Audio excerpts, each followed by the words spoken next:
It's hard enough if you have to deal with your own debt, but what happens when you have to deal with your partner's debt? It's tricky. He's got advice. So we've got financial expert Bruce Sellery with us right now, and it is tricky. So talk to us a little bit about what you've seen. What's happening out there? So I talked to the counselors at Credit Canada, and there are small, medium, and massive examples that they cite. So small is you've got one partner who frequently shops online, only pays the minimum on a credit card debt that could be, 5 to 10 grand. That's an issue. They fight about that. Yeah. Medium was a couple that had a joint credit card. One person was spending up a storm, and the other person didn't know until the collection calls. Really big problem, right? And then here's a massive and heartbreaking example of a woman with a 3-year-old child in our offices there because her husband had racked up massive amounts of gambling debt and took out joint loans and then died. And she knew nothing about it until, the calls came in the middle of this unbelievable trauma. That is brutal. Yeah. What a shock, because you not only lost your partner, you've realized that you are so far into debt. Yeah. So this is my question for you. If your partner has debt, are you on the hook for it? It depends. Yes, if it's joint debt, so a joint credit card, a joint loan. No, if it's in their name alone. But that actually doesn't really matter all that much because it can really affect your life. Think about if it's their debt and you go to rent an apartment and they want to see both credit scores. You go to apply for a mortgage. That's relevant. Or you go to live your life. You say, honey, let's take a vacation, let's buy a car. And you can't because of the debt that they hold. So it really is relevant, even if it isn't technically yours. Now, I talk about your partner, but really, as I look into the camera, it could be you. It could be you. It's okay. I won't tell anybody. But you need to listen up, okay? He's talking to you. Totally talking to her. What is the impact on these relationships? So it is both tangible, right? Like you can't get the apartment, you can't get the house. But I think the more insidious impact is the intangible stress and resentment and anger. And I referenced that example about the secret. Secrets are the source of betrayal in a relationship, right? So I mean, we talk about this on the show all the time. We need to communicate. And which is worse? It's not the debt. It's the secret about the debt. Yes, no one wants to be in a situation where you don't even know what's coming your way. Yeah.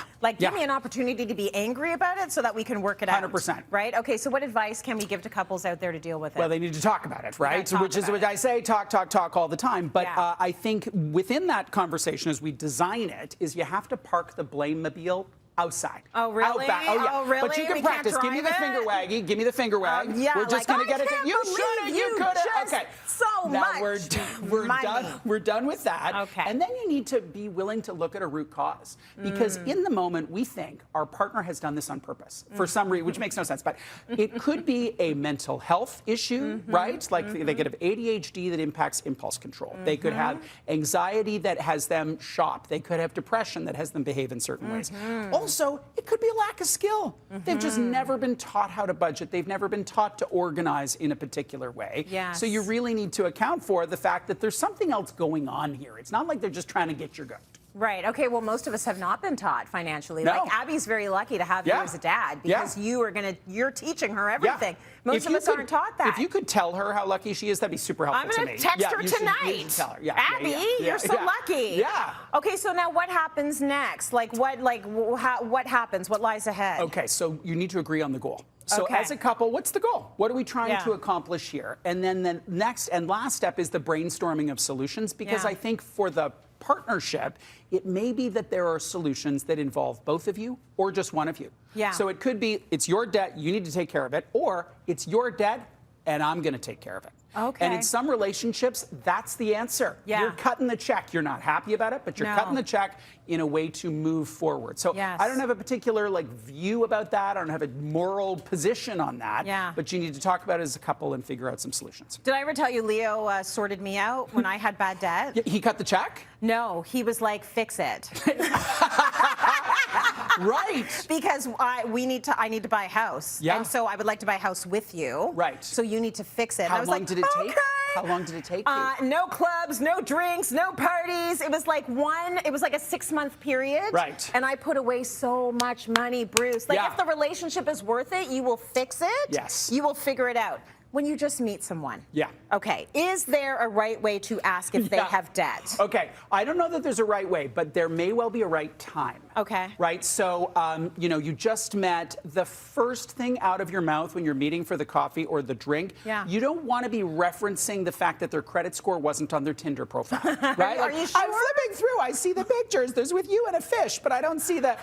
So you don't want to be asking that question on date one because you're going to sound like, You also don't want to wait too long where you're like deep breathing in the delivery room and you're suddenly finding out that his credit score is 417. Right. That is like the wrong time. So in the middle, there are some behaviors and some conversations you can watch out for. So behaviors, if you're dating someone who's lovely but's got like a job, mid-level job, making 40 or 50 grand a year. Why are you staying over at the Ritz in New York City?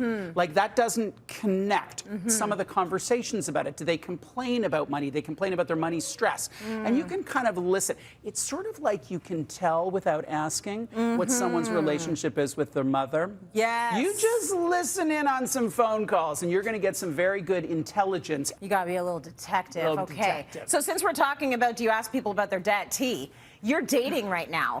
And I'm wondering, is the debt thing a deal breaker if you are dating someone and they're carrying debt? Oh, yeah. Oh, yeah. Oh, yeah. That's a deal breaker for me because I have been in debt before. Yes. And I climbed my way out, and I really don't want to return. Yes. So for me, at this point, at the age I am, which I ain't saying, but the age I am, I don't want to deal with somebody else's debt. So, but I do want to know, like you're saying, so you can't say, like, hi, my name is Tracy, what is your credit score? Yeah. But you're saying to pay attention to the behaviors because I don't want to waste too much time. Yeah, you don't want to waste your... Okay, so here's a little shortcut.